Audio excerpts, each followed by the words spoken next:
Olá pessoal, vamos ver se agora vai dar certo. Bom dia, boa tarde, boa noite. A chuva. A chuva, vocês vão ter que me desculpar, mas é o que tem pra hoje. Bom dia, boa tarde, boa noite. Meu nome é Andrei, tá? Andrei Doronin. Eu fiz iniciação científica, né, com o professor Marcos Primo sobre funções de variação limitada. Tá? Eu entrei na UEM em 2019 e atualmente eu estou no último ano do curso de matemática bacharelado. Tá? Eu estou no polo de Maringá, certo? Então, para começar essa breve apresentação,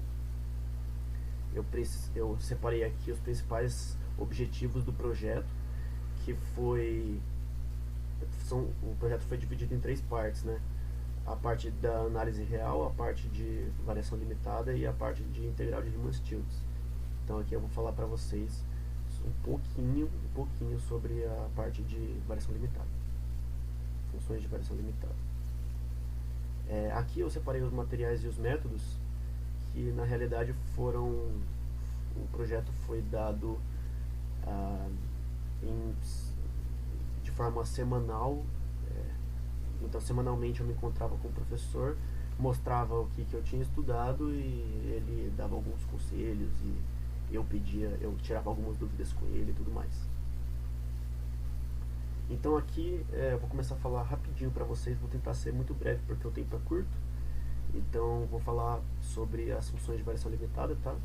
Primeiro, definindo uma função, na verdade definindo a variação de uma função, né? Então a gente pega uma partição do intervalo de um compacto começando em A e terminando em B, e para cada partiçãozinha a gente associa a partição a essa soma aqui. Essa soma, ela parece assustadora, mas na verdade não é. A gente só está dividindo as partições em subintervalinhos, tá? E a gente vai somando cada subintervalinho desse.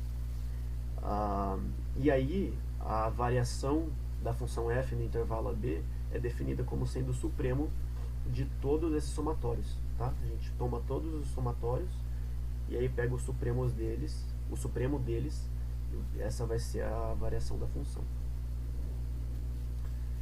Então aqui a gente tem, eu vou apresentar rapidamente, tá? Os teoremas, as proposições e tudo mais, não tenho tempo para demonstrar, infelizmente.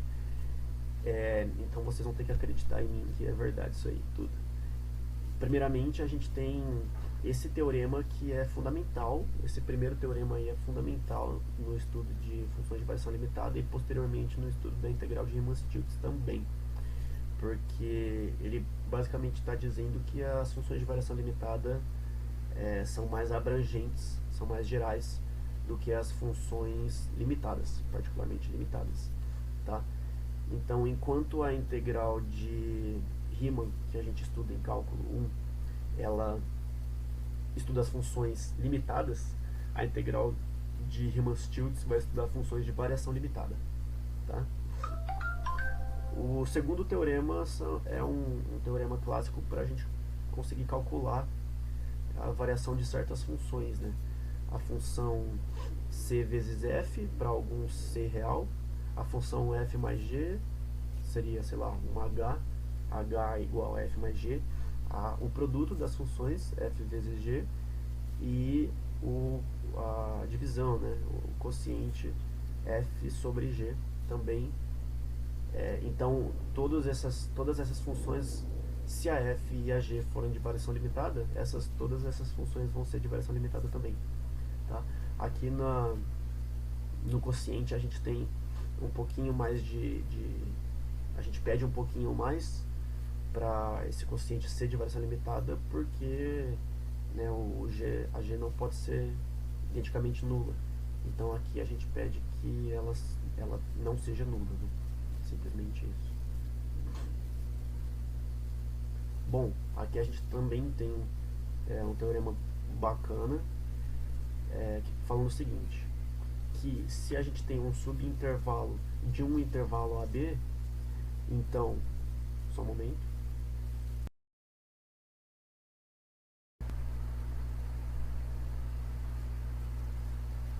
gravação tinha parado, né?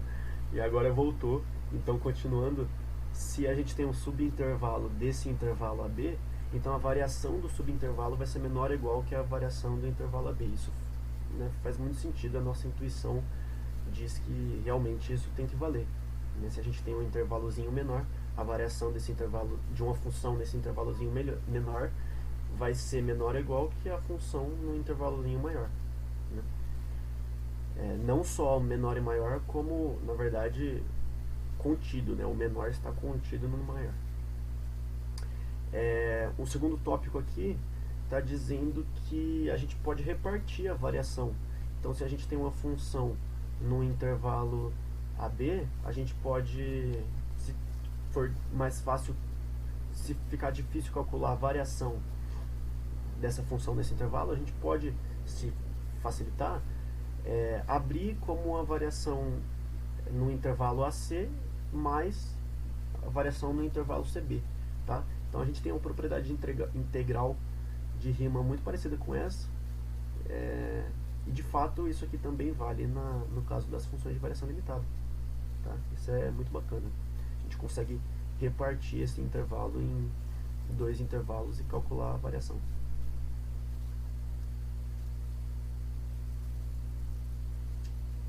Ok. Bom, aqui a gente tem o teorema de Jordan, ou Jordan.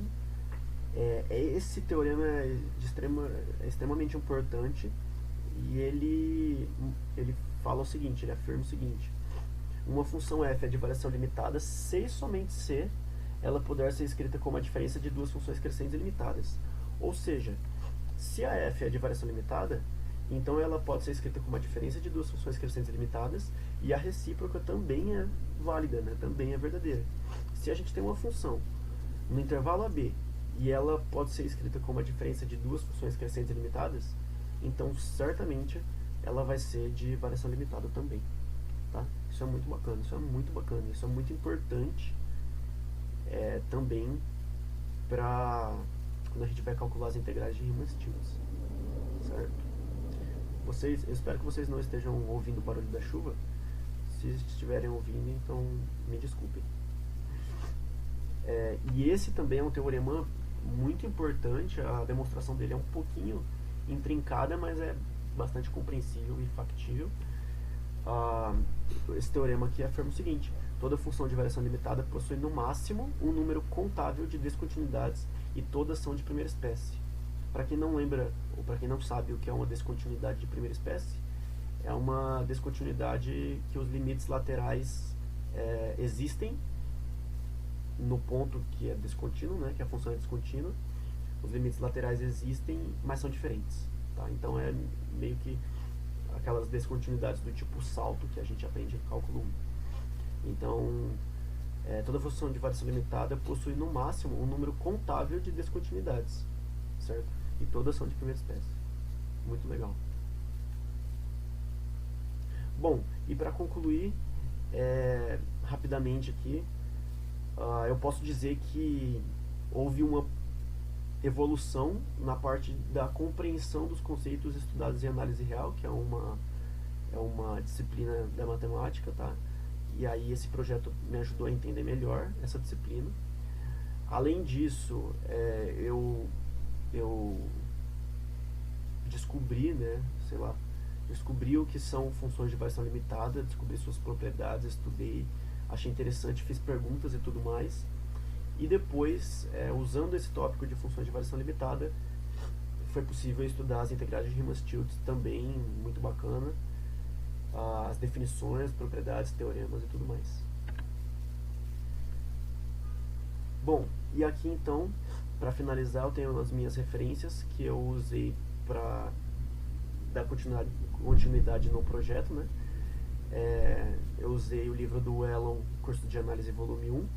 Eu usei o livro do Elon, Análise Real, Funções de uma Variável Real também. Isso foi na primeira parte. E depois eu estudei com o livro, esse livro aí que eu não vou saber pronunciar o nome dos autores, mas o nome do livro é Measure and Integral. Ok? Então, muito obrigado pela atenção, pessoal. Tchau, tchau.